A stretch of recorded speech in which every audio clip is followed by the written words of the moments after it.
ātrs ieskats par to, kā pildīt trešo un ceturto uzdevumu.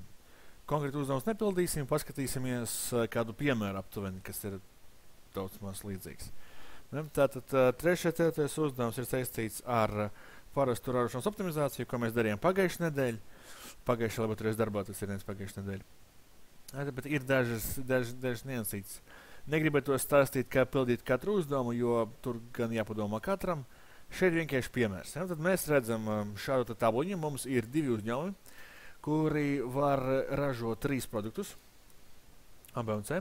Mēs redzam šo te ražošanas plānu. Tas nozīmē, mēs zinām, cik ir jābūt pirmā un otrā resursa, lai saražotu vienu A produkcijas vienību. Tas pats ir B un C. Mēs zinām, cik maksā viens resurs. Katrs resurs cik maksā. Un mēs zinām, cik ir resursu noliktava vispār. Tad tā ir šī tabuliņa. Kas notiek šajā tabuliņā? Mēs redzam, cik daudz precēm ir pieprasījums. Un mēs arī redzam šo tabuliņu. Mēs redzam, cik daudz var saražot katrs uzņēmums, katras preces. Tad to sauc par uzņēmuma jaudu.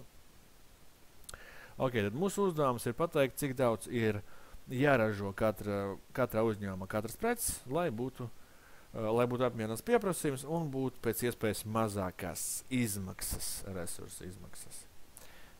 Tātad, ar ko sākam?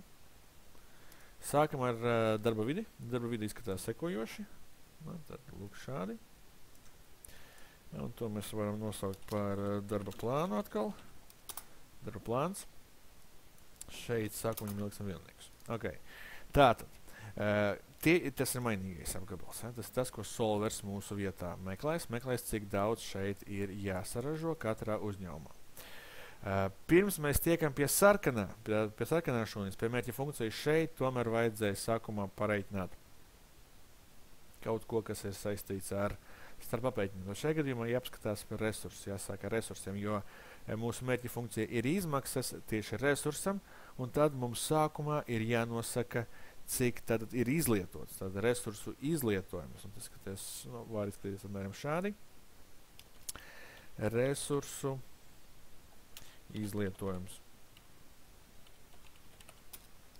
Tad lūk šādi tas varat izskatīties. Labiņi. Tad, ko mēs šeit darām, ko mums ir jāpēķina? Mums ir jāpēķina, cik daudz pirmā resursa ir patērēts un cik daudz ir otrā resursa patērēts. Ko mēs redzam? Mēs redzam, ka, lai saražotu vienu A, B un C produktu, vajag tik daudz pirmā resursa. Esam līdz šim saražojuši uzreiz 2. Jo ir 2 uzņēmumi, katrā ir pa vienam produktam. Tātad šeit mēs lietosim sum product, bet tādu instant sum product. Jo sākumā mēs saskaitīsim šeit iekšā. Saskaitīsim, cik daudz ir saražots. Tad varam pārbaudīt, ka šeit būs F9, ka šeit būs 3 divnieciņi. Katrai precei savu divnieciņš, Ctrl Z. Lūk, šādi. Un tad šos 3 divnieciņus mēs arī sareizināsim ar šo te resursu apjomu, cik tas jāsaražo.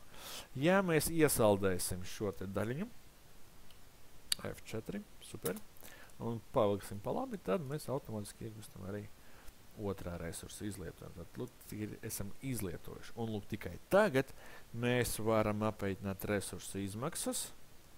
Tās izskatās šādi. Tātad resursu izmaksas. Un šeit ir arī sum product. Tad mūsu cenas reiz izlietojums. Lūk šādi, enter, šī lietiņa mums gan nav vajadzīga. Tad šeit ir mūsu sarkanā šūna. Lūk. Tagad parunāsim par nosacījumiem. Kur ir nosacījumi šajā uzdevumā? Viens no nosacījumiem ir resursu izlietojums. Mēs nevaram izlietot vairāk nekā mums ir limite. Tad šī lietiņa ir mūsu nosacījums. Lūk šeit, tas ir mūsu nosacījums. Un mēs tātad papildu formos nav vajadzīgas, jo mums vienkārši šeit ieskatās, lai būtu tas pats.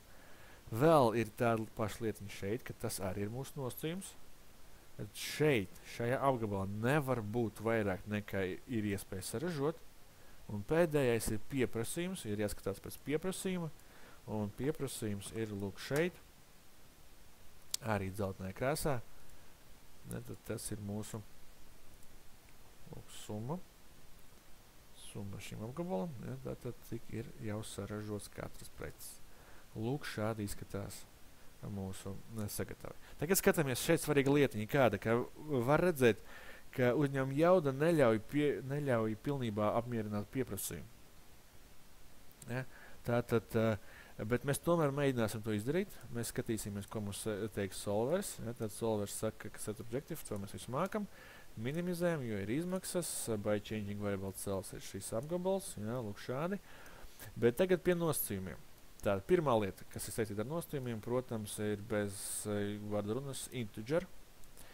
Nākamais, ko mēs sakam, ka šeit beigās ir skaitlis, kas ir mazāk vai vienādi par jaudu, kas arī ir saprotami.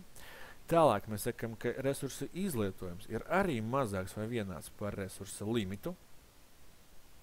Un pēdējais, kā jau es teicu, kaut kam ir jābūt lielākam, un to mēs izvēlēsimies šeit, mūsu pieprasījumu jābūt lielākam vai vienādam par šo te pieprasījumu. Tas, ko mēs saražojam, ir lielāks vai vienāds par to, ko no mums pieprasa. Lūk šādi. Ja? Tad, ja mēs uzspiežam OK, 7. office neatcerās uzrakstīt vēl lielāks par 0, mums nav laika, mums ir tieksīts, nospiežam OK, un viņš, protams, izmet mums kļūdu, saka, ka tas nav iespējams. Bet tiešām tas nav fiziski iespējams, viņš nevar saražot. Tad, ko mēs redzam? Mēs redzam, ka viņš ir uz mūsu resursa, nospiežam OK, tomēr, ja? Pabaudam, ka tas tomēr ir ideāls risinājums pie esošās situācijas. Jo redzam, ka resursa limits ir šeit pie pirmā resursa, pie pašas maliņas, vairāk nevar ražot. Un tad mēs redzam, ka kur tas bija iespējams, tas tika saražots. Un pārējais viss palika neapmierināts. Tad šajā uzdevumā ir tāda īpatnēja situācija, ka parādās tā kļūda, ka it kā nav izpildams, jo īstenībā tiešām nav izpildams, kaut gan solvers sagatavo vislabāko priekšlikumu šajā uzdevumā. Lūk tā. Tātad kaut kas līdzīgs jūs sagaida arī 3. un 4. uzdevumā. Uzmanīgi lasam, domājam līdzi, neuztveram to, kas tur rakstīts pilnīgi bezjēdzīgi, tad tur ir jēga, kā jūs to būtu darījuši kā uzņēmēji, un jums viss sanāks. Veiksmi darbā!